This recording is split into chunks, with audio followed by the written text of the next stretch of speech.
भला उन पर क्या लिखूं मैं, मेरे पास कोई शब्द नहीं है, न कोई लफ्ज़ है। फसाना बस इश्क का है, बयान करती हूँ मैं। आज मॉर्निंग न्यूज़ इंडिया के साथ हम उन्हीं प्यार मोहब्बत के फसानों को लफ्ज़ देने की कोशिश कर रहे हैं। कैसे प्रेमी जोड़े मिलते हैं, कैसे ज़िंदगी का सफ़र शुरू करते हैं, तो हम उन्हीं जोड़ों से सुनेंगे उनके प्यार की दास्तान कि कैसे उनका प्यार परवान चढ़ा और कैसे मंजिल तक पहुंचा। तो अब मैं बुलाना चाहूँगी अमृता और आशुतोष को। आए। सबसे पहले तो मैं थैंक यू बोलूँगा news channel evening plus morning news का। मैं आशुतोष तिवारी, मेरी वाइफ अमृता जैन। हम लोग 2002 से साथ में हैं। जब हम इंजीनियरिंग करते थे, हम दोनों इलेक्ट्रिकल इंजीनियर हैं। उसके बाद में हम लोगों ने MBA किया। एक समय पे मैंने जॉब किया, फिर जॉब के बाद में क्योंकि वाइफ ने इंजीनियरिंग करने के तुरंत ही बाद में MBA ज्वाइन किया, तो मुझे एक थोड़ा सा ऐसा दर्द सा होता था यार कि तेरे पास में एक ही डिग्री है और जो टू बी वाइफ होगी उसके पास में 2 डिग्रियाँ रहेंगी, तो अब तेरे को भी एक डिग्री और लेनी है। तो मैंने 2 ढाई साल जॉब करने के बाद में फिर MBA में मैंने एंट्री करी। हम लोग 2002 से साथ में हैं और 2010 में हम लोगों ने शादी करी। तो ये 2010 का जो प्लानिंग था, ये प्लानिंग था एक आप कह सकते हैं एक लव को अरेंज में कन्वर्ट करने वाला दिन 18 नवंबर जब हम लोगों की शादी हुई। मैं एक ऐसी फैमिली से था, पंडितों की फैमिली से था, जहाँ पे पूजा पाठ और बेसिकली ये सब रीति रिवाज को बहुत एक्सटेंड लेवल पे समझना, अभी तक ये सारी चीज़ें देखी ही नहीं गई थी। मैं एक ऐसा बेटा जो मम्मी पापा को बहुत आदर सत्कार करने वाला, दादाजी दादी जी को मानने वाला, दादी जी तो नहीं थी उस वक़्त, बट स्टिल उनका एक कहना ये था कि पहले आप अपने पैरों पे खड़े हो जाओ और उसके बाद में जो भी डिसीजंस हैं उन डिसीजंस को अप्लाई करते रहो। तो लेकिन हाँ, जैसे सभी कपल्स ने बताया, इनिशियली हम लोग साथ में थे, बताया नहीं था पेरेंट्स को, बट 2002 में क्या हुआ इंजीनियरिंग में कि मतलब कुछ लोग बाहर से आते हैं, हम लोग लोकल ही थे। अलवर में ही एक इंजीनियरिंग कॉलेज था, हम लोगों ने वहीं से इंजीनियरिंग करी। तो हम लोग लोकल थे तो थोड़ा सा एक टशन होता था लोकल्स का कि हम जाएंगे तो सभी लोग है ना हमको एक अलग टाइप का रेस्पेक्ट देंगे। मतलब अब रेस्पेक्ट को मैं दूसरी भाषा में बोल नहीं सकता, तो उस टाइप का एक आदर भाव हम लोग चाह रहे थे जो बाहर से, जैसे अमृता जयपुर से अलवर आई इंजीनियरिंग करने के लिए। हम लोगों ने ये दिमाग में ठान लिया था, डे स्कॉलर्स बोलते हैं बेसिकली, डे स्कॉलर्स ने, कि हम लोगों को ये आदर सत्कार मिलेगा। तो इन लोगों का एक अलग एटीट्यूड था कि हम लोग बाहर से आए हैं तो हमको एक अलग रेस्पेक्ट मिलेगा और एक लेयर क्रिएट हो गई। कुछ दिनों बाद हम लोग देखते हैं कि मतलब सभी लोगों का एक ग्रुप बन रहा है, राइट, क्योंकि फर्स्ट ईयर और वो भी इंजीनियरिंग में, तो सब लोग स्मार्ट होते हैं और मैं एक हिंदी मीडियम से वहाँ पे पहुँचा, तो मैंने देखा है कि ये बेसिकली हो क्या रहा है। तो बट स्टिल हम लोगों ने बहुत ट्राई किया अपने आप को भी स्मार्ट बनाने का। हम लोग स्मार्ट तो नहीं कहलाए, बट हाँ हम लोग थोड़ा सा टेक्निकल इंटेलिजेंसी में थोड़ा से थे, तो हम लोग वहाँ प्लस मार्क्स ले रहे थे। कुछ दिनों बाद अमृता का जो एक सर्किल था और मेरा एक सर्किल था, उस सर्किल ने हम दोनों को एक दूसरे के पास में लाने का बहुत बड़ा मतलब योगदान दिया, क्योंकि हमारे दोनों के सर्किल में ही कुछ ऐसे लोग थे जो इस अफेयर में पड़ गए थे एक दूसरे के साथ में, और हम लोग बचे हुए थे। तो उन लोगों को ये लगा कि नहीं यार, ये दोनों बचे हुए, तो एक काम करते हैं, इनको अटैच कराएं। तो आई वॉज लाइक कि यार ये चीज़ क्या हो रही है। मैं एक ऐसे ग्रुप में था, स्टूडियस होने के बावजूद एक ऐसा ग्रुप था जो हिंदी में एक वर्ड होता है लपंडर ग्रुप, राइट। चीज़ें बड़ा अनमैनेजेबल सी थी कि यार ये आशुतोष तिवारी इस टाइप का है और ये बड़ी मतलब इंग्लिश में फर्राटेदार, मैं कि यार एक मैच कैसे हो सकता है। तो कुछ टाइम हम लोगों ने केवल आई कांटेक्ट के थ्रू चीज़ें ऐसे चलती रही। नवरात्रों में अलवर में एक इवेंट होता है, बेसिकली सभी जगह होता है, डांडिया का एक इवेंट हुआ जहाँ पे हमको कपल्स बना के अंदर जाना था, एक उस इवेंट में जाना था। तो वही ग्रुप ने हमारी इतनी हेल्प करी कि चलो आप लोग नाम लिखा दो। नाम लिखाया, एंट्री की, हम लोग एंटर हुए उस इवेंट में। और एंटर होने के बाद में ये नॉर्थ साइड में, मैं साउथ साइड में, हमको पता ही नहीं, बट स्टिल एक है ना, वहाँ पे एक डांडिया का एक प्रोग्राम चल रहा था जहाँ पे आपको एक सर्किल बनाना था। तो उस सर्किल में हम लोग 360 डिग्री में एक दूसरे को देखते थे और हम लोग पहचान भी रहे हैं कि ये मेरे को देख रही है, मैं इधर से पहचान रहा हूँ ये मेरे को देख रही है। जैसे वो देखती इधर उधर हो जाता, तो एक वही एक एटीट्यूड प्रॉब्लम कि यार नहीं, ये पहले मुझे अप्रोच करे, मैं उसको अप्रोच करूँ। बट वापस वो मित्रगण हमारे बीच में आए, उन्होंने पुश किया और धीरे धीरे धीरे धीरे फिर चीज़ें आगे बढ़ने लगी। 14 फेब को शायद मैंने महावीर स्वामी जी की, हाँ 14 फेब को 2003 में, सॉरी 2003 है ना, थोड़ा सा कैलकुलेशन मिस्टेक होगी। तो 2003 में 14 फेब को मैंने ऐसे ही कि क्योंकि वही एक बोलते हैं ना कि घर का जो नॉलेज है वो आप डेफिनेटली कहीं ना कहीं किसी ना किसी तरीके से बाहर आप पोर्ट्रे करते हो। तो मैंने अमृता को भगवान की मूर्ति देना पसंद किया कि ये आज फूल नहीं देके मैं आपको भगवान की मूर्ति आप दे रहा हूँ, जो आप हमेशा आपकी टेबल पे आपके सामने आप रखोगे और जिससे आप मुझे याद करते रहोगे। ये मेरे दिमाग में था, मैंने ये बोला नहीं, राइट। तो मैंने इसको मूर्ति दी। तो शी वॉज लाइक कि ये शौक थी कि यार ये क्या हो रहा है ना। अब लेकिन मुझे मालूम है कि इसके अंदर क्या चल रहा होगा, बट उस टाइम पे एक रहता है ना एक कि फीमेल, और वो भी कि ये क्या, वो भी 14 फेब को। तो ये सारी चीज़ें होने के बाद में हमारा इंजीनियरिंग में एक सर्टेन सेमेस्टर के बाद में आपको इंस्टीट्यूशनल ट्रेनिंग्स पे जाना होता है। तो हम लोग इंस्टीट्यूशनल ट्रेनिंग के लिए कोलकाता, हाँ कलकत्ता गए। कोलकाता मेट्रो में हम लोगों का ट्रेनिंग था। वही ग्रुप जो इसका था और सेम ग्रुप जो मेरा था, वो ग्रुप बेसिकली हमारी ट्रेनिंग पे पहुंचा, राइट। अब वो सेम मतलब आशुतोष और अमृता सबका जो कंसंट्रेशन था वो एक मूवी बन रही थी बेसिकली। तो कि आशुतोष और अमृता कैसे वहाँ अटैच हों, और बेसिकली क्या है कि अटैच इसलिए भी हों कि ये अपने ग्रुप में एक थोड़ा सा एक एटीट्यूड लेवल पे रहती थी इन टर्म्स ऑफ पॉजिटिविटी।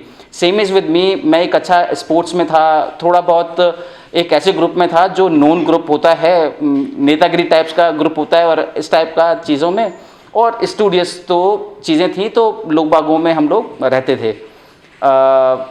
फिर क्या था, अगेन वही सेम चीज़, ट्रेनिंग्स में साथ में जाते थे, आते थे। फिर मैंने हिम्मत जुटाई कि अमृता हम लोग बैठते हैं, हम लोग बातें करते हैं। ये एक क्वेश्चन क्रिएट करके चली जाती थी, हम लोग बातें अकेले में क्यों, हम लोग दूसरों के बीच में क्यों बातें नहीं करें। इसके मन में भी था हाँ नहीं, हम लोग अकेले कर सकते हैं और करना चाहिए, बट स्टिल फीमेल एटीट्यूड। तो चीज़ें फिर धीरे धीरे वो फीमेल एटीट्यूड जीरो हो जाता है। हम लोग साथ में आने लगे, बैठने लगे, बात करने लगे और चीज़ें आगे बढ़ने लगी। बट यस, अच्छी चीज़ ये थी, ये दोनों में एक मैच्योरिटी लेवल था कि हम लोग हमारे पेरेंट्स को साथ में लाए बगैर एक नेक्स्ट स्टेप नहीं ले सकते, वो लेना पड़ेगा ही। हम लोग अच्छे फ्रेंड्स थे पूरा थ्रू आउट इंजीनियरिंग, हम लोग अच्छे दोस्त थे। नोट्स बनाना है ना, रोल नंबर्स ऑलमोस्ट आसपास थे, तो बनवाना है ना, आसपास थे। तो किस टाइप की चीज़ें जो एग्ज़ाम्स में होती हैं, that too in engineering basically है ना, वहाँ हम लोग एक दूसरे को कोऑपरेट करते थे। और विजिट्स पे जाना, घूमना फिरना। कई बार तो ऐसा हुआ कि अलवर में एक मार्केट है, चूड़ी market, that is exclusively for female, that is exclusively female market. वहाँ एक बार तो मेरी मौसी जी जो मेरे जस्ट पीछे चल रही थी, उन्होंने हम दोनों को उस मार्केट में पकड़ लिया कि यार तू आशुतोष यहाँ पे क्या कर रहा है, लाइक दैट वॉज हैपनिंग। हम लोगों के एक दो प्रोग्राम्स जो फैमिली प्रोग्राम्स थे, फिर मैं इनको इन्वाइट करने लगा। फादर के पास में ये खबर पहुंची कि अब फादर तो फादर है, उनको सब कुछ पता रहता है, वो भी इलेक्ट्रिकल इंजीनियर हैं। तो फादर को क्या है कि एक गवर्नमेंट की तरफ से एक फ़ोन मिला हुआ था। हम लोग कैसे कनेक्ट करते थे एक दूसरे को ना, ये हॉस्टल में रहती थी, मैं डे स्कॉलर था। तो मैं उनके लोकल सरकारी फ़ोन से इनको डेली रात को अपना गेट बंद करके पापा को भी बोल के कि पापा है ना, मेरे को प्रोग्रामिंग का काम करना है, तो है ना मेरे को बिल्कुल डिस्टर्बेंस नहीं चाहिए। तो बंद करके और इसके साथ में मतलब फ़ोन पे चीज़ें चल रही हैं। और महीने के अंत में पापा का अकाउंटेंट बोलता है कि सर आपकी आउटगोइंग की लिस्ट देखो, इतनी बड़ा पर्चा पापा के पास पहुंचता था कि ये क्या हो रहा है। आपके तो कॉल, पापा क्या विजिलेंस में थे तो उनको एक वॉकी टॉकी अलग और बहुत ज़्यादा इधर उधर नहीं होता था, तो उनको मालूम था और उनकी कैलकुलेशन बहुत स्पेसिफिक थी। अब वो पापा हैं, वो सब जानते हैं, तो उन्होंने एक दो बार मुझसे पूछा, मैंने तो जैसा है वैसा ही लड़का जवाब देगा कि पापा कुछ नहीं, फ्रेंड से बात चल रही थी और ये सारा चीज़ें। और मौसी जी के कुछ इनपुट्स पापा मम्मी के पास में आ चुके थे, लेकिन मैं अपने पापा मम्मी को बहुत धन्यवाद बोलूँगा और ऐसे पापा मम्मी सभी को मिलने चाहिए जो बहुत ज़्यादा मेरे को जैसे बोलना है वैसा नहीं बोल के एक समझाने वाले टोन में एक दो बार समझाया। मैंने जॉब फिर 2010 में प्लेसमेंट ही हो गया था, 2008 में प्लेसमेंट हो गया था, जॉब किया। फिर MBA के बाद में घर वालों को मतलब क्लियरली बताया कि पापा देखो ये अमृता है। दादाजी जो यस करते हैं, हम दादाजी की बात करते हैं, दादाजी को बताया। दादाजी के पास में फिर अमृता के पापा मम्मी इनके मामा पहुँचे।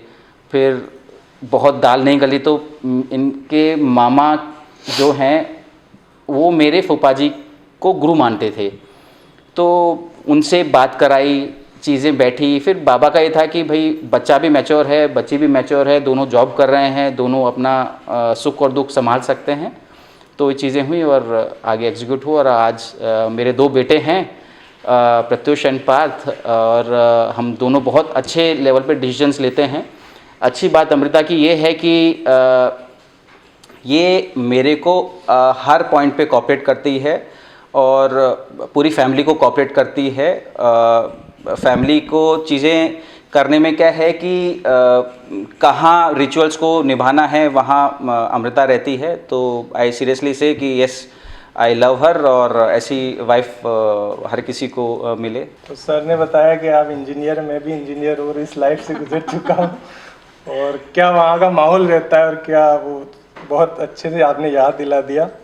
तो एक मेरी शायरी है वो मुझे याद आ गई है, वो आप मैम को डेडिकेट कर सकते हैं कि फिजिक्स सब फेल है तुम्हारी आंखों के आगे, फिजिक्स सब फेल है तुम्हारी आंखों के आगे, केमिस्ट्री कोई झोल है तुम्हारी सांसों के आगे, मैथ्स डब्बा गोल है तुम्हारी बातों के आगे, और बायो डावाडोल है तुम्हारी बाहों के आगे।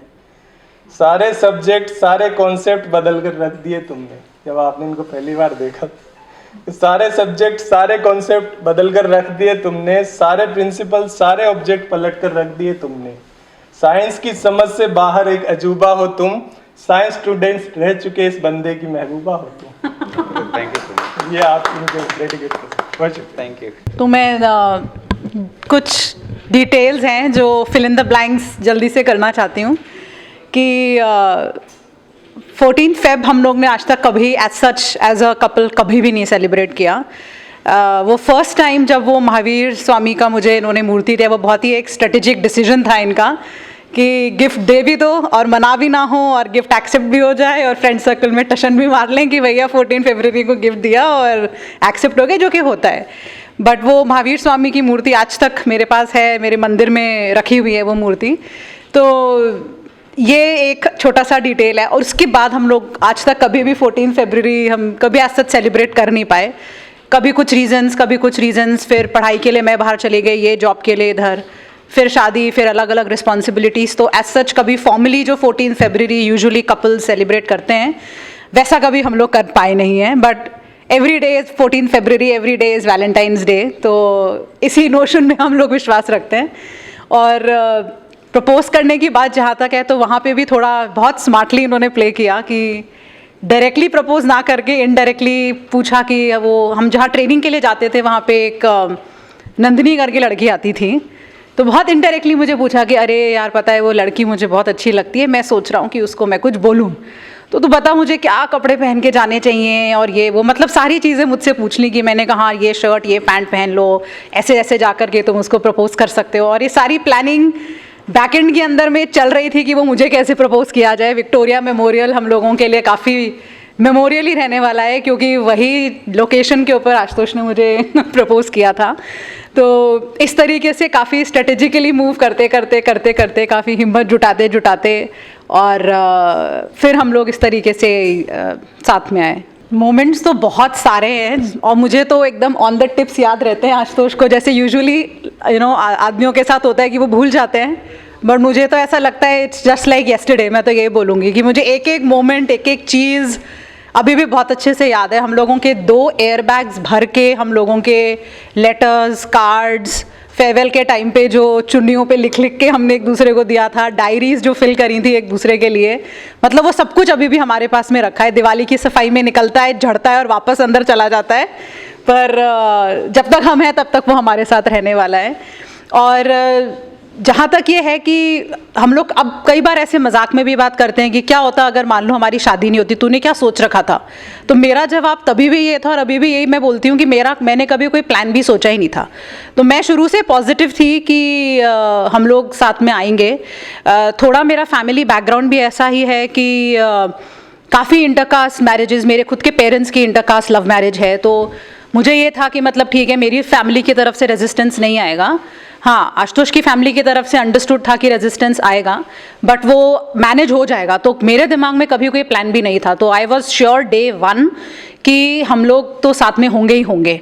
और बीच में रिश्तेदार जैसे होते हैं यूजुअल, जिनको आप शुरू में सब बताते नहीं हो, बट वो कभी कोई लड़का दिखा रहे हैं, कभी कोई लड़का दिखा रहे हैं। तो मैंने अपने घर में ओपनली ये वाली चीज़ बता दी थी, बट अब आप हर किसी को नहीं बता सकते ये वाली चीज़ें। तो ठीक है, कभी कोई लड़का देख लिया तो मैंने, कभी किसी की नाक टेढ़ी है, कभी किसी की हाइट ज़्यादा है, कभी किसी के पिंपल ज़्यादा हैं, तो ऐसे बोलते बोलते करते करते डिस्कार्ड करते गए। और जब सही टाइम आया कि हाँ भाई अब दोनों फैमिलीज़ के आपस में बात हो गई है, तब फिर बाकी सब जगह फिर हमने अनाउंस किया कि भाई चलो अब हमें कोई और लड़के नहीं देखने हैं। बट हाँ, ये चीज़ें आती हैं, बट हाँ मेरे दिमाग में कभी भी ये नहीं था कि मतलब आशुतोष के अलावा कोई और, मतलब ये कभी दिमाग में आया ही नहीं। ठीक है, छोटे मोटे अप्स एंड डाउन्स आते रहते हैं, बट ठीक है, वो भी मतलब मैं बोलूँगी दैट स्पाइस ऑफ लाइफ ये वाली बात है। हाँ, नहीं, अमृता ने 2 प्यारे प्यारे बच्चे मुझे दिए ना, और बेसिकली यस, करेक्ट। बेसिकली हम लोगों का डे 1 से बहुत ही क्लियर होता था, और अब वो आज भी है और मुझे लगता है वो आगे भी रहेगा और होना भी चाहिए। हम लोग कोई भी एक्सपेंस होता था या कोई भी इन्वेस्टमेंट होता है या आज भी हो रहा है या हुआ था, उसमें हम लोग 50-50 के भागीदारी और वो कैलकुलेशंस और कॉस्ट शीट रहती थी हमेशा। वो मैं इससे सीखा हूँ जो होना चाहिए, मुझे ऐसा लगता है, जैसे दोनों पे एक अच्छा जिम्मेदारी वाला एक प्रभाव रहे। आपने फीमेल की जिम्मेदारी पूरी तरीके से निभाई कि कैसे ये लड़कों को देखते थे जब इनके रिश्तेदार इनके सामने बिठाते थे। उसी तरीके से मेरे परिवार में भी ऐसा होता था। एक बार तो मेरे लिए एक लड़की का रिश्ता आया जो मेरे ही कॉलेज में लेक्चरर थी। तो उस दरमियान क्या था कि मेरा एक क्रूज़ लाइनर पे प्लेसमेंट हुआ था, जिससे मेरा कुछ इंजीनियरिंग या टेक्निकल प्लेसमेंट्स में नाम इस लेवल तक आ गया था कि मतलब almost engineering students through out Rajasthan, Ashutosh Tiwari कौन है जान गया था। उस वक्त 2002 की और 2006 की मैं बात कर रहा हूँ, 2006 की उस वक्त 28-30 लाख का पैकेज बहुत एक ऐसा पैकेज होता था कि यार ये किस बच्चे को मिल रहा है लाइक। तो वो मेरी लेक्चरर और पापा ने बताया वो तेरे कॉलेज में लेक्चरर है, वो बच्ची है और ये रिश्ता आया, तेरे को जाना है और बात करनी है। तो मैं इसको बगैर बताए वहाँ उसके सामने चले गया और मतलब एक रहता है ना कि यार एक क्यूरियोसिटी कि यार ये कैसे क्वेश्चंस होते हैं, वो क्वेश्चंस करके आते हैं। तो उस टाइप की चीज़ें थी। ऐसे 1-2 और मतलब मीटिंग्स थी। तो लेकिन हाँ, हम लोग डे 1 से क्लियर थे, दिमाग में क्लियर था कि चीज़ें होंगी तो साथ में होंगी। और ये भी क्लियर था कि एक मैच्योर लेवल पे दोनों पहुँचेंगे, अपने पैरों पे खड़े होंगे, पापा मम्मी दादाजी हाँ करेंगे और उसके बाद में ही फिर हम लोग आगे कोई स्टेप लेंगे। तो मैं इसमें भी थोड़ा सा था कि हाँ नहीं, हाँ तो मैं करवा ही लूँगा।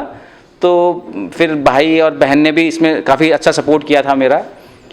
चीज़ें बहुत अच्छी स्मूथ निकली। आज मुझे लगता है स्मूथ निकली, बट उस टाइम ऐसा लग रहा था कि यार ये पूरा फैमिली में ऐसा कुछ इंटरकास्ट वाला चीज़ कहीं है ही नहीं, आसपास ही नहीं है। लोग बाग बहुत सारे, मम्मी पापा को भड़काने वाले भी बहुत सारे थे, बट सभी ने मैनेज किया। एक अच्छा एक सपोर्ट था सभी का, तो वो चीज़ें हुई। यंग कपल्स के लिए राय, आज का जो कपल है वो दिखावे में ना जाए, ये एक मुझे ऐसा लगता है कि ये सबसे बड़ी राय है। बच्चे बहुत ज़्यादा कंपैरिजन्स वाले मोड में चले जाते हैं, और कंपैरिजन्स को मैं एक बहुत हिंदी का सादा शब्द है, मतलब स्वाद, मतलब हमको इस चीज़ में नहीं पड़ना चाहिए। वो चाहे अल्कोहल का है, चाहे सिगरेट का है, चाहे आजकल ड्रग्स का है, मतलब इतना ज़्यादा कंपैरेटिव चीज़ें होने लग गई कि वो भी लेता है तो मुझे भी करना चाहिए, और साथ में बैठ के कर रहे हैं, और कुछ दिनों का है फिर उनके दिमाग में भी सेट होने लग रही है कि यार हम तो कुछ दिनों साथ में रहेंगे फिर हम अलग हो जाएंगे। तो मुझे लगता है कि ऐसा चीज़ें नहीं करना चाहिए। जिस तरीके से आपका परिवार एक सम्मानीय परिवार है, सामने वाले का भी परिवार उतना ही सम्मानीय है। एक दूसरे को इज्जत, एक दूसरे को रेस्पेक्ट देना बहुत ही ज़रूरी है, और मैच्योर लेवल पे आपको आगे बढ़ना बहुत ज़रूरी है, क्योंकि आगे आने वाला टाइम बड़ा कॉम्पिटिटिव है। हम इसी टाइम को ऐसे ही बर्बाद कर देंगे तो भविष्य अंधकार ही रहेगा। तो भविष्य को एक थोड़ा सा मैच्योरिटी पे ले जाने के लिए आपको थोड़ा आपका प्रेजेंट सुधारना बहुत ज़रूरी है। Thank you so much. नहीं, टू ऐड ऑन टू, हाँ, मतलब आशुतोष ने जो बोला उसमें एक चीज़ ये है कि आज के जो कपल्स हैं वो लोग इस चीज़ पे बहुत जाते हैं कि हर रिलेशनशिप में 50-50 होना चाहिए। आजकल ये बहुत हो रहा है ना, इक्वालिटी और 50-50। ऐसा नहीं होता है। रियल कपल वो होता है जो इस 50-50 में ना जाए, इस इक्वालिटी में जाए, क्योंकि जहाँ रिलेशन 50, अब हो ही नहीं सकता कभी 50-50। कभी हस्बैंड ज़्यादा करता है अगर वाइफ ऑक्यूपाइड है, कभी वाइफ ज़्यादा करती है हस्बैंड ऑक्यूपाइड है। So it's always an 80-20, 70-30, it's never equal. तो जिस दिन कपल्स ये वाली बात समझ जाएंगे कि relationship is not 50-50, it is complementing each other, I think तब वो लोग रियल लव जो आज की तारीख में एकदम नॉन एग्जिस्टेंट हो गया है ना, शायद वो तब समझ पाएंगे। इट्स आज की तारीख में कपल्स आर तो सिर्फ एक आई वुड से ठीक है फॉलो कर रहे हैं एक दूसरे को, क्योंकि दूसरे की गर्लफ्रेंड है तो हमारी भी होनी चाहिए, क्योंकि पड़ोसी वैलेंटाइंस डे मना रहे हैं तो चलो जी हम भी मना लें। आजकल सब इसमें चल रहे हैं, but real love is difficult. मतलब मैं यही बोलूँगी, वो ऐसे केक वॉक नहीं है कि हाँ आपको ईजिली मिल गया सब कुछ। मुश्किल है ये चीज़ें, और ये समझना इम्पॉर्टेंट है। तो मॉर्निंग न्यूज़ इंडिया के साथ आपने जाना कि कैसे प्यार परवान चढ़ा, कैसे उसने अपनी मंजिल को पाया, कैसे छोटे छोटे रास्तों से गुजरते हुए एक मंजिल तक वो पहुंचा। अब मैं अपने साथी इरफान को माइक देना चाहूँगी और उन्हीं के लफ्ज़ों में सुनना चाहेंगे हम प्यार की दास्तान। प्यार और मोहब्बत ऐसी चीज़ है जिसके बारे में कितनी ही किताबें कम पड़ जाएगी, कितने ही रिसर्च कर लो। ये एक ऐसा हार्मोन है जो सदा से रहा है और सदा रहेगा। साइंस की भाषा में जिसे हम कहते हैं ऑक्सीटोसिन हार्मोन होता है, लेकिन उर्दू में कहें तो एक एहसास की ज़बान है। तो उसी पे मैं इस तरह ख़त्म करूँगा। आप सभी का जो यादों का कारवा है वो एक खूबसूरत गुलदस्ते की शक्ल में हमने यहाँ पे सुना है। सभी की ज़िंदगी में उतार चढ़ाव आते हैं, लेकिन किस तरह आपने एक दूसरे को संभाला है, तो वो आज के युवाओं के लिए एक नज़ीर पेश करता है कि रिश्तों को किस तरह से अहमियत दें, किस तरह से कंपटीशन में न जाए। तो आखिरी लाइन अर्ज़ करूँगा कि प्यार किया जाता है, दिखाया नहीं जाता। प्यार किया जाता है, दिखाया नहीं जाता। कितनी भी कोशिश कर लो ये छुपाया नहीं जाता। महबूब की हर चीज़ प्यारी लगने लगती है हमें। प्यार वो जज्बात है जिसे जताया नहीं जाता, क्योंकि ये आंखों से बयां होता है, ये दिल की बात है, दिल तक वैसे पहुंच जाती। तो इसी तरह आपका यहाँ आने के लिए बहुत बहुत शुक्रिया, और हम चाहेंगे कि आपका ये खूबसूरत सफ़र इसी तरह आगे चलता रहे और आप दूसरों को भी प्रेरणा देते रहे। मॉर्निंग न्यूज़ इंडिया में आने के लिए आपका बहुत बहुत धन्यवाद। शुक्रिया।